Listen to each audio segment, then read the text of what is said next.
Assalamualaikum warahmatullahi wabarakatuh. Izin Bapak dan teman-teman semuanya. Perkenalkan nama saya Martini Walda Putri dengan NIM 2410943031. Izin menjelaskan terkait materi analisis pola dispersi partikulat dan sulfur dioksida menggunakan model WRV-SEM di sekitar wilayah industri Tangerang dan Jakarta. Yang pertama yaitu sumber pencemar. Kalau kita lihat kondisi di wilayah Tangerang dan Jakarta, sumber pencemaran udara sebenarnya datang dari kawasan industri. Misalnya pabrik baja, plastik, dan berbagai kegiatan manufaktur lainnya. Industri-industri ini menghasilkan emisi dalam jumlah besar, terutama pada jam-jam operasional malam. Selanjutnya yaitu transportasi juga berperan besar, terutama karena wilayah ini dilalui oleh jalan tol dan jalur utama yang sangat padat kendaraan. Setiap hari, ribuan kendaraan bermotor melintasi daerah ini, dan semuanya menghasilkan gas buang yang mengandung partikulat dan gas berbahaya. Selanjutnya yaitu ada juga pembangkit listrik, terutama yang masih menggunakan bahan bakar fosil seperti batu bara atau minyak. Proses pembakaran di pembangkit ini melepaskan sulfur dioksida dan partikulat ke atmosfer. Dan yang terakhir yang tidak kalah penting yaitu pembakaran sampah terbuka. Praktik ini masih sering dilakukan oleh masyarakat juga menambah beban pencemaran, walaupun skalanya lebih kecil tapi tersebar. Sekian, terima kasih. Izin Bapak dan teman-teman semua, perkenalkan nama saya Nadia Vitasari dengan NIM 3023. Di sini saya akan menjelaskan tentang polutan udara yang dilepaskan. Dalam studi ini, kita fokus pada dua jenis polutan utama, yaitu PM10 dan SO2. PM10 merupakan partikel berukuran sangat kecil, kurang dari 10 mikron, yang cukup halus untuk masuk ke saluran pernapasan dan bahkan menembus paru-paru. Partikel ini biasanya berasal dari proses pembakaran, seperti dari mesin kendaraan, debu yang dihasilkan industri, serta kegiatan konstruksi atau pembakaran terbuka. Sedangkan SO2 atau sulfur dioksida adalah gas beracun yang terbentuk saat bahan bakar fosil seperti batu bara dan minyak dibakar. Gas ini banyak dilepaskan oleh sektor industri maupun transportasi dan bisa memicu berbagai gangguan kesehatan seperti bereaksi di atmosfer, membentuk partikulat sekunder. Selanjutnya itu ada dampak polusi udara. Yang pertama itu gangguan pernafasan seperti ispa dan asma. Dengan polutan seperti PM10 dan SO2, ini punya dampak yang cukup serius terhadap kesehatan, terutama bagi sistem pernafasan.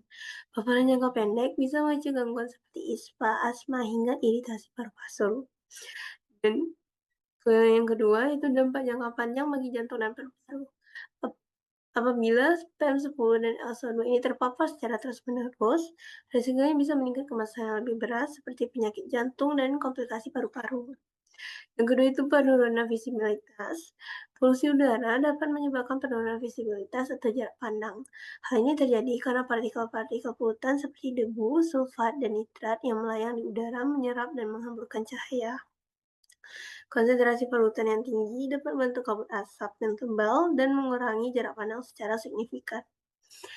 Dan yang terakhir yaitu menurunkan kualitas hidup.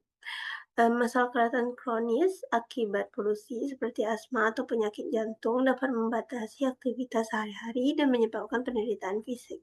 Baiklah, selanjutnya windrose dan arah angin. Salah satu faktor paling penting yang memengaruhi penyebaran polutan udara adalah arah dan kecepatan angin. Angin berperan sebagai media transportasi alami bagi partikel dan gas yang dilepaskan ke atmosfer. Dalam studi ini, kami menggunakan analisis windrose untuk mengetahui pola dominan arah angin di wilayah Jakarta dan sekitarnya. Hasilnya menunjukkan bahwa arah angin dominan bergerak dari tenggara menuju barat laut. Artinya, polutan yang berasal dari wilayah industri di Tangerang cenderung terbawa oleh angin menuju Jakarta, khususnya Jakarta Pusat dan Jakarta Utara. Ini juga selaras dengan data kualitas udara yang sering mencatatkan tingkat pencemaran lebih tinggi di wilayah-wilayah tersebut. Dengan kata lain, meskipun sumber pencemar berada di satu area, dampaknya bisa sangat luas tergantung pada kondisi meteorologi seperti arah angin ini. Karena itu, memahami pola angin menjadi sangat penting dalam merancang strategi pengendalian pencemaran udara. Izin Bapak, perkenalkan nama saya Muhammad Ruzwannya dengan NIM 10943030. Dari hasil simulasi menggunakan model CEM, kami menemukan adanya perbedaan yang cukup signifikan dalam pola konsentrasi PM10 dan SO2 antara siang dan malam hari. Konsentrasi kedua polutan ini cenderung meningkat pada malam hingga dini hari. Ini terjadi karena kondisi atmosfer saat malam hari relatif stabil, tidak banyak pergerakan udara ke atas, sehingga polutan yang dilepaskan dari permukaan cenderung terjebak di lapisan bawah atmosfer. Sebaliknya, ketika siang hari, suhu permukaan bumi yang meningkat akan memicu terjadinya turbulensi atau pergerakan udara vertikal yang lebih aktif. Hal ini membantu mendorong polutan naik dan menyebar ke atmosfer hingga ke atas, sehingga konsentrasinya di permukaan relatif menurun. Jadi, bisa disimpulkan bahwa waktu dalam sehari turut mempengaruhi akumulasi dan penyebaran polutan, dan hal ini penting untuk dipertimbangkan dalam pengambilan kebijakan, misalnya terkait waktu operasional industri atau lalu lintas berat. Selain arah angin, kecepatan angin juga sangat berpengaruh terhadap penyebaran polutan di atmosfer. Ketika angin bertiup dengan kecepatan rendah, kemampuan udara untuk membawa dan menyebarkan polutan menjadi sangat terbatas. Akibatnya, polutan cenderung mengendap dan terakumulasi di sekitar sumber emisinya, sehingga konsentrasinya meningkat di area tersebut.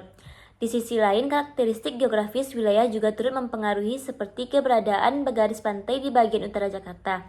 Struktur ini bisa menjadi semacam penghalang alami yang membuat polutan tidak mudah terdorong lebih jauh ke laut, sehingga cenderung menumpuk di wilayah pesisir.